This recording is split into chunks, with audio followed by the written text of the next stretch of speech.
black people could come in? You can't come in. What kind of requirement is this? We can't change our skin color. In virtual worlds, it can be done. In reality, it's not so easy. In reality, discrimination is the other way around. Many clubs don't accept black people. Perhaps you'll be luckier at the next club. Only women over the age of 35 can enter. What luck? I'm already 36. See you. You stay behind. I'm not planning a sex change operation. Don't leave me alone. You know what? In studies, they talk about primary groups that we're born into, like religion, gender, skin color, ethnicity, and age. Like what happened to us just now? Right, let's try some more doors. Did you know I'm an environmental activist? It's important to me too. So let's try the 5th door. All those who care about the environment are welcome. Great, we were accepted.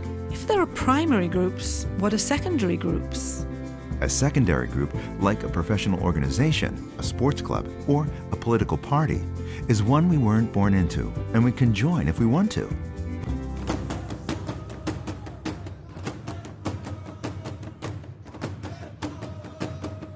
Listen to them. They're so uncultured. What does that mean? Why do you say they have no culture? Listen to the music they're playing. The music you like is culture? Who decides? Do you know that culture can't be high or low? Every group has its own culture.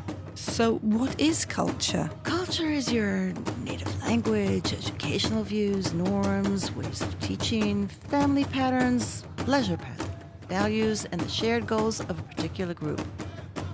These are the core values of culture. Wow. Generally, when I think about culture, I think about food, festivals, flags, clothes, and people's faces. Yes, these are the more peripheral aspects that generally catch our attention. In many cases, we are contented just to notice them. It leads us to judge people on first impressions and superficial acquaintance only. How would you define your culture? Interesting question. I'll think about it. What is your culture? Mention both core and peripheral aspects.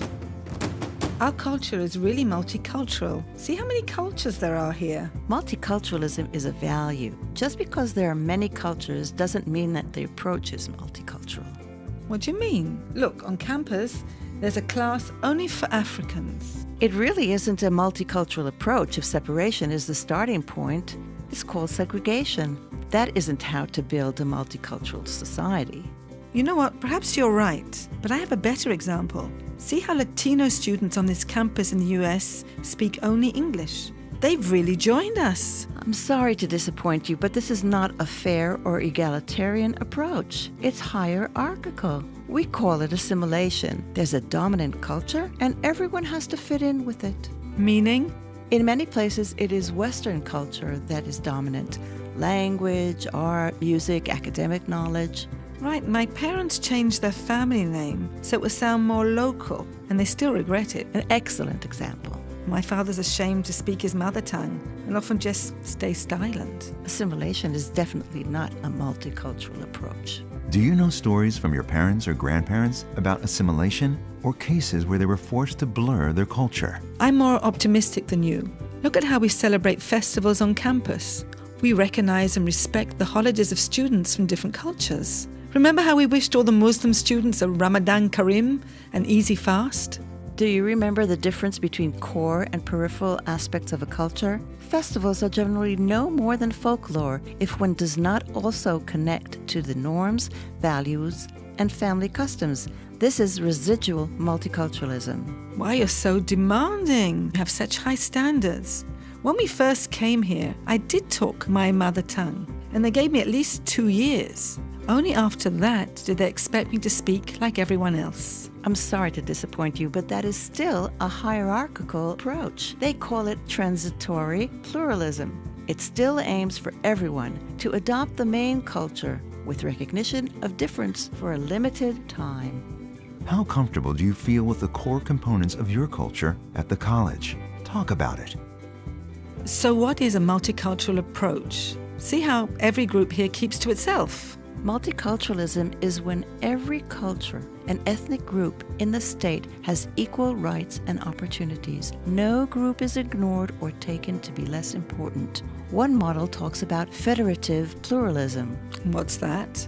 It means relating to groups as different and equal, not in a hierarchy, and each group can develop their unique cultures, but the various groups are side by side, uninvolved with one another, having no influence on each other, like in a mosaic or a vegetable salad. Is that what goes on at college? We already spoke about this. It depends on the approach of the college, whether it is egalitarian or hierarchical. Are there any other multicultural approaches? Yes, there's one more. Interactive multiculturalism, the melting pot. Here, too, each group is supposed to develop its unique culture, but there's hope that the different groups and cultures will relate and mutually influence one another, like in a stew or a melting pot. In this model, complex cultural identities are seen as good. Here are two situations. Which approaches do they fit? One school has students from different groups. At festival times, the teacher asks every student to talk about their family's customs, food, songs, family values, native language, and how the festival is marked in their parents' countries of origin.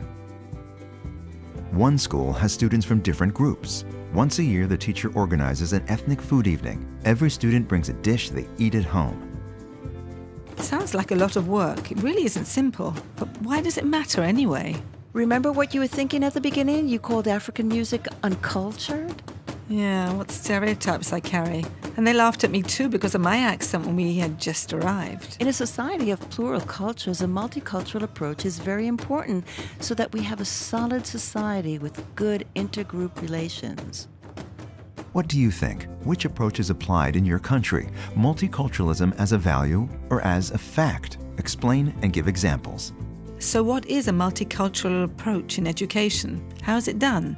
According to Banks, a well-known researcher of multicultural education, there's a need for a change of structure and values involving the curriculum, learning materials, styles of teaching and learning, outlook and behavior of teachers and principals, aims, norms, and school culture. How, in your opinion, must teachers adapt their schools to multiculturalism? Now you are asked to enter Unit 2 on the island and talk with your colleagues. Make suggestions for how you would change one of the following. 1. The curriculum. 2. Learning materials. 3. Styles of teaching and learning. 4. Outlook and behavior of teachers and principals.